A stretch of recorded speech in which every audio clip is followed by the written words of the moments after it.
Saint Edmund, King and Martyr, The Battle of Ashdown, by A. E. McKilliam. After their conquest of Northumbria and Mercia, the Danes marched through the country, plundering and burning all the great abbeys and churches. Among other famous monasteries, those of Croyland, Peterborough, Ely, and Huntington were leveled to the ground and the monks and nuns murdered. At Coldingham, beyond Berwick, there was a great abbey of nuns. The poor sisters wept bitterly when they heard of the approach of the Danes. They feared that when their abbey had been destroyed, they would be carried off and forced to marry the cruel robbers. This they dreaded more than death, for they had dedicated their lives to God. So Saint Ebba, the holy abbess, told the nuns to cut off their noses and upper lips. When the barbarians arrived and saw the frightful faces of the nuns, they no longer desired them for wives, but before plundering the abbey, they slew all the unhappy nuns with the sword. Outside Peterborough Cathedral, there stood for many centuries a monument called the Monk's Stone. It was placed over a pit in which were buried 80 monks of the monastery, all slain by the Danes in 870. Though the Danes had promised to leave East Anglia in peace, they did not keep their word. That kingdom was then ruled by Edmund, a noble Christian king who had inherited the crown when he was only 15 years old. He was now 30, and during the 15 years of his reign had labored for the welfare and happiness of his people. To the poor he gave generously, and all who went to him in trouble were received and helped. At Hunstanton in Norfolk, then a small village, he caused a royal tower to be built, and there he often retired to enjoy solitude and to study. But though King Edmund was generous and brave, he was no warrior, and did not encourage his people to fight the Danes. Moreover, as the kingdom of East Anglia was nearly surrounded by water, having the sea on the north and east, and great stretches of marshland on the west, Edmund believed that he was secure from the invaders, or, at the worst, could be defended easily. So when, in the spring of 870, a fleet landed 20,000 Danes on the coast of East Anglia, the inhabitants were quite unprepared to meet them in battle. King Edmund succeeded, however, in mustering a small body of troops, with which he advanced to Thetford in Norfolk, and there he fought bravely against the savage invaders. But his small force was soon cut down, and he was obliged to retreat. The king determined to sacrifice no more lives in a hopeless struggle, so he disbanded his army. He then retired to his castle in Framlingham in Suffolk.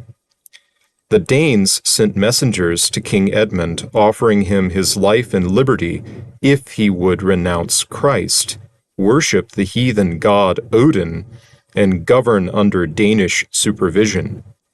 To this message Edmund replied, "Go, tell your commander that I am neither terrified by his threats nor deceived by his promises.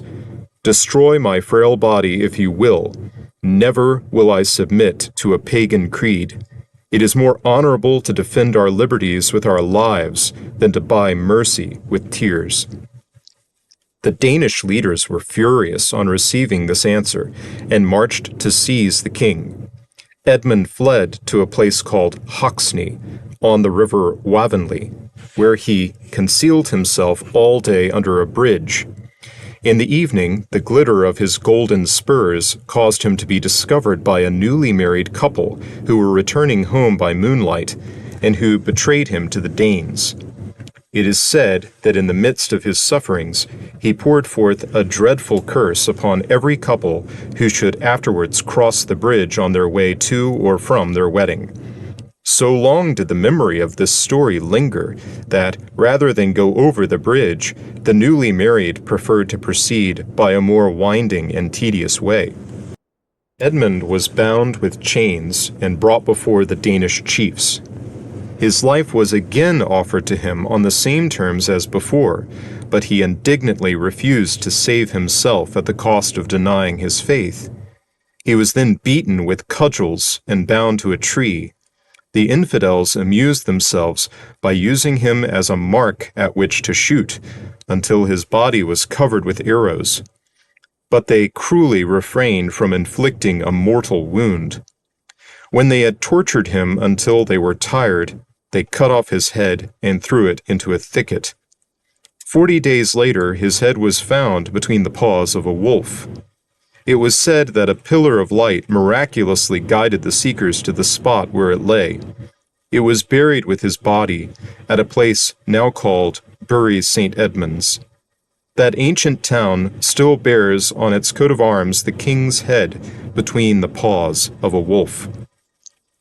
More than 150 years later, Canute, a brave and noble Danish king who then ruled England, founded a Benedictine abbey at Bury St. Edmunds in honor of the martyr king. Humbert, bishop of the East Angles, who had crowned St. Edmund and who was his faithful friend, was also murdered by the Danes about the same time that the king was slain. The Vikings, having subdued all England with the exception of Wessex, now determined to attack that brave little kingdom. From the shores of East Anglia they embarked in their galleys and sailed up the river Thames to the town of Reading, which they seized. In the angle between the Thames and its tributary, the Kennet, where they were protected by water on 3 sides, they fixed their camp. From this place they sent out detachments of soldiers to ravage and plunder the neighboring districts. In spite of the disasters with which they had suffered in former years from cruel invaders, the spirit of the men of Wessex was not broken. At the call of King Ethelred, they mustered loyally to his standard. A large force under Ethelwulf, the alderman of Berkshire, met the Danes at Inglefield, a few miles from Windsor. A furious battle raged, but the Danes were at last completely defeated and one of their kings slain.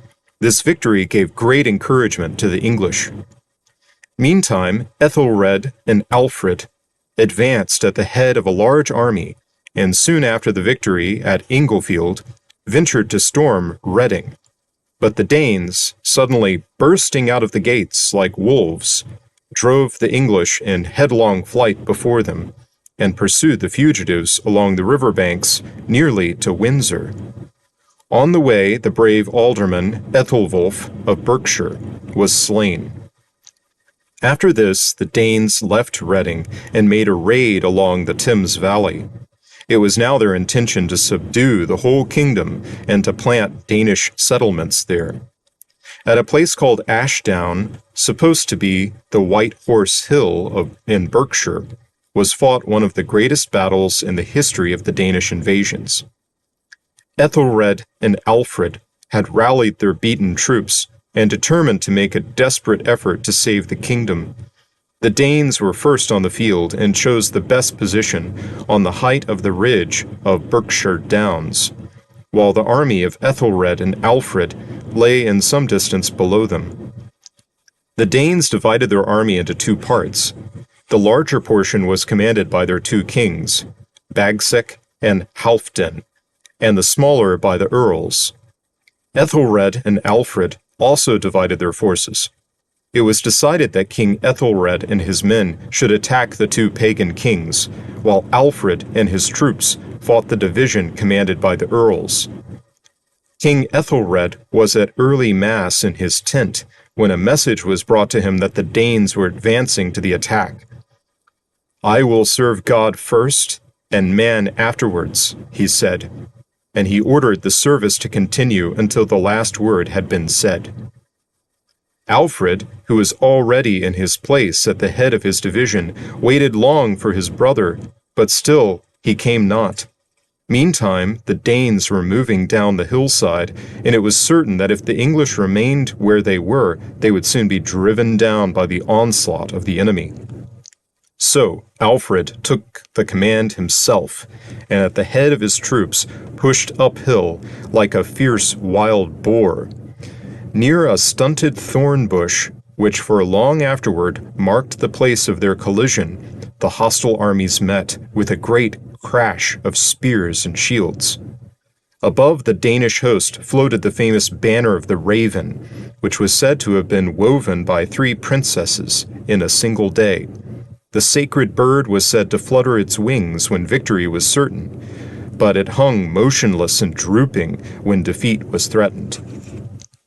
A long and desperate conflict followed, but at length Alfred, with his men, broke the Danish lines, and the enemy gave way and fled. King Bagsec, 5 earls, and over 1,000 Danes were slain. King Ethelred only arrived in time to join in the pursuit, which was continued into the following day.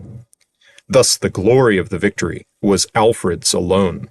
The English pursued the retreating Danes to Reading and slew all who lagged behind on the way. In memory of this great victory, the men of Berkshire have ever since preserved on the northern slope the figure of a white horse cut deep in the chalk out of the crisp turf of the downs. At intervals, the white horse is cleansed of weeds and rubbish and may be seen from a great distance gleaming in the bright sunlight. Though this victory had checked the power of the Danes, they were by no means crushed.